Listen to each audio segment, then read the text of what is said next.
Calling this the first playoff buzzer-beating dunk in NBA history. What does it feel like to make a shot like that?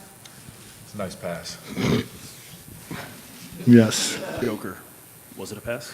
No, it wasn't. Actually, guys, I don't know how you're familiar with EuroLeague. Teodosić made a exact same, like he missed a ball and Čildres came and picked up and they won Final Four. I think it was semifinals against, it was CSK against Partizan. Yeah, long time ago. Maybe I can help you guys write the story.